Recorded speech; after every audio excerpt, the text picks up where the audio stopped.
अस्सलाम वालेकुम, मेरा नाम फरूख अकबर है।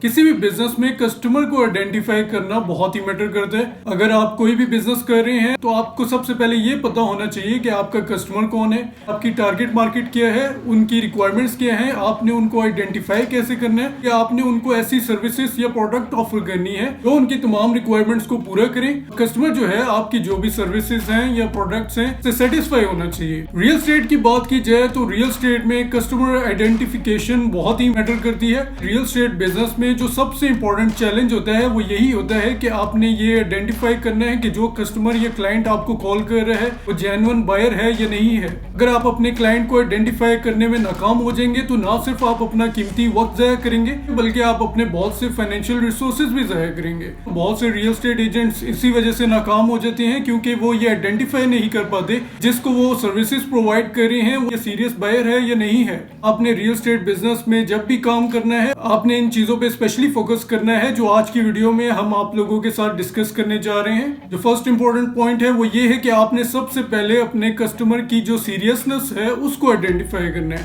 आपको कोई क्लाइंट कॉल करता है तो आपने कॉल पे ही जज कर लेना है कि वो सीरियस बायर है या नहीं। इसके लिए आपने 2-3 चेक्स लगाने हैं। आपने सबसे पहले उससे उसकी रिक्वायरमेंट्स पूछनी है, बजट पूछना है, उसके जहाँ पे भी उसको प्रॉपर्टी चाहिए लोकेशन के बारे में आपने पूछना है, किस साइज की प्रॉपर्टी चाहिए। कस्टमर सीरियस होगा तो वो आपको इनके क्लियर कट आंसर्स देगा।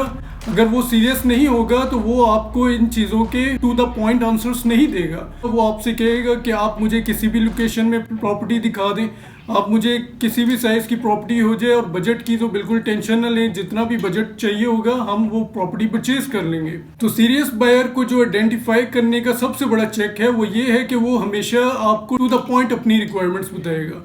वो ना खुद अपना टाइम ज़ाया करेगा ना आपका टाइम ज़ाया करेगा। जब भी आपको कोई कस्टमर या क्लाइंट कॉल करता है तो आपने उससे ये 2-3 चेक जरूर लगाने हैं। आपने जरूर चेक करना है कि अगर वो आपको इन 2-3 क्वेश्चंस के टू द पॉइंट आंसर दे देता है तो फिर ही आपने उस पर वर्किंग करनी है। आपने उसको मोटिवेट करना है कि सर आप प्रॉपर्टी विजिट करने के लिए आ जाएं, आप मुझे कोई टाइम या डे बता दें जिस टाइम आप प्रॉपर्टी देखना चाह रहे हैं ताकि हम जो भी अपने नेसेसरी अरेंजमेंट्स हैं वो कर लें।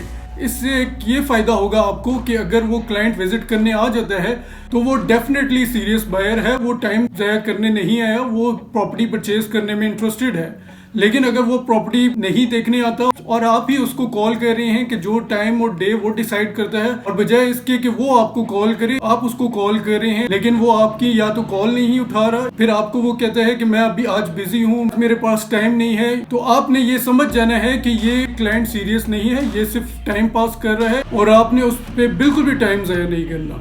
सेकेंड इंपॉर्टेंट पॉइंट वो ये है कि आपके बहुत से क्लाइंट ऐसे होते हैं जो बहुत ही ओवर स्मार्ट होते हैं। उनकी ये कोशिश होती है कि वो आपसे से ज्यादा प्रॉपर्टी के बारे में इंफॉर्मेशन गेन करें। कभी कभार ऐसे भी होता है कि वो आपसे ये भी कह देते हैं कि आप हमें ही ऑनर का फोन नंबर दे दें और एग्जैक्ट हमें लोकेशन बता दें, हम विजिट कर लेंगे, विजिट करके प्रॉपर्टी जो भी होगा हम आपसे बात कर लेंगे। रियल एस्टेट बिजनेस में याद रखिएगा, as a real estate agent आपने कभी भी एक्सेस इंफॉर्मेशन नहीं देनी अपने क्लाइंट को। आपने हमेशा वही इंफॉर्मेशन देनी है जितनी उसकी रिक्वायरमेंट है। आपने कभी भी एग्जैक्ट कोई भी प्रॉपर्टी के बारे में कोई लोकेशन नहीं बतानी। आपने कभी भी ये नहीं करना कि आप उसको एग्जैक्ट एड्रेस बता दें। आपने हमेशा उसको मोटिवेट करना है कि सर आपको आपकी जो भी रिक्वायरमेंट्स है उसके मुताबिक प्रॉपर्टी मिल जाएगी, आप प्रॉपर्टी विजिट करने आ जाएं, आपकी जो भी रिक्वायरमेंट्स हैं हम उसके मुताबिक आपको प्रॉपर्टी दिखा देंगे, और अगर आपको प्रॉपर्टी पसंद आएगी तो ऑनर से भी आपकी मीटिंग करवा देंगे। आपने कभी भी सेलर का या ऑनर का किसी को भी एड्रेस नहीं देना, किसी को भी उसका मोबाइल नंबर नहीं देना,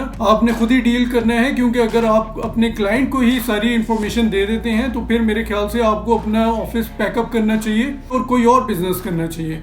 क्योंकि अगर कोई और बंदा ही आपकी जितनी भी मेहनत है उससे फायदा उठा लेगा तो आपको आपकी मेहनत का कोई भी रिवॉर्ड नहीं मिलेगा। थर्ड इंपॉर्टेंट पॉइंट वो ये है कि आपने हमेशा सीरियस बायर्स पे ही फोकस करना है।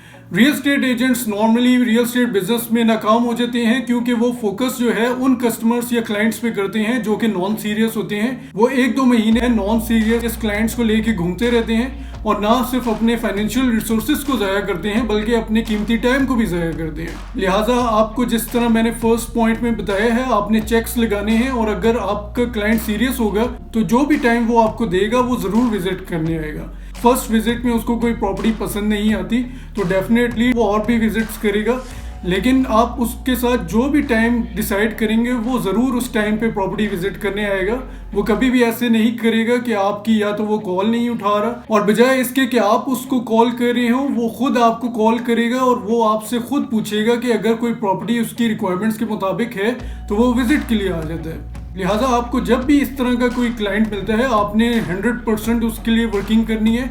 आपने उसको अच्छी से अच्छी प्रॉपर्टी भी दिखानी है। आपने हमेशा कोशिश करनी है कि आप ऐसी डील क्लोज करें जिसमें सेलर और बायर दोनों के लिए विन विन सिचुएशन हो।